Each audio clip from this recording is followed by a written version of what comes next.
There is not a single man who actually believes in not all men, because they'll tell their sisters and mothers to be careful, and they'll obsess over controlling their wives and daughters because they know, deep down, they too assume that men are all the same. But to everybody else, it's not all men. So to those men, instead of trying to distance yourself from the problem because you can't get over your bruised male ego, realize that if you refuse to acknowledge the problem by derailing the conversation and invalidating women, you are just as bad. So I can kind of agree with the part that is a little hypocritical when guys get booty hurt, with the whole all men are the same, because I don't believe that.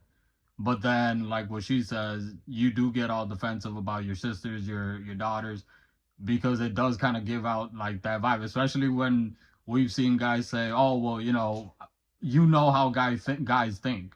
It is kind of a contradictory to, do you believe that all guys are the same?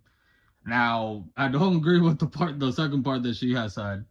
Um, of saying if you don't acknowledge it, there you go. Of saying that if you don't acknowledge it, you're part of the problem. Now I've said this multiple times in the past that us as men, we do need to hold that side of toxicness accountable within our gender. But on the flip side, I don't see a lot of these females calling out the toxic feminism on their side. And when females do call other females out on that toxicness, they get called Pick me. pygmies. I've seen that firsthand with females close to me. When they stand up for men, they get called that, or oh, you're against women, or oh, women are supposed to be united and all that. So it is kind of that double standard. If you guys want men to stand up to other men of their toxicness, then there should be that same feeling on the other side too, because I feel a lot of these toxic feminism gave rise to what was already existing in the on the men's side, like these guys with this toxic mindset.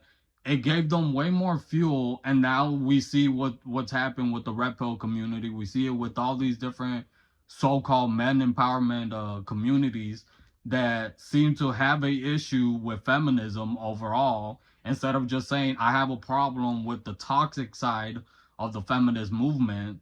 Because I think all three of us, we can agree, there's nothing wrong with either one, female or male empowerment. The issue comes with this man hating or female hating, bashing on both sides bullshit that they both sides have. And see, going a little bit further into that, where that whole lack of accountability, what I've seen on social media, and I can only really speak on like the kind of toxic feminine ones, where they would go online live stream just like, okay, so maybe I'm the problem. I think I'm the problem. Now, on the surface, if you hear that, that sounds like atonement. That sounds like accountability. That sounds like, oh, they're taking, responsibility for them being the problem.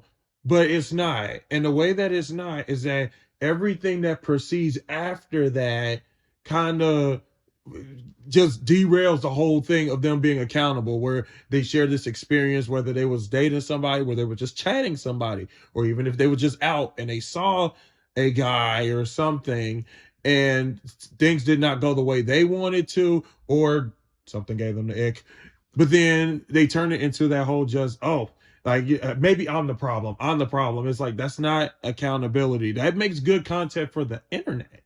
And it makes good like content for rage bait purpose if you're after that specifically. But then to say that that's actual accountability, it's not, because it's basically saying I kind of see what the issue is, but I'm not really interested in getting into the root of it.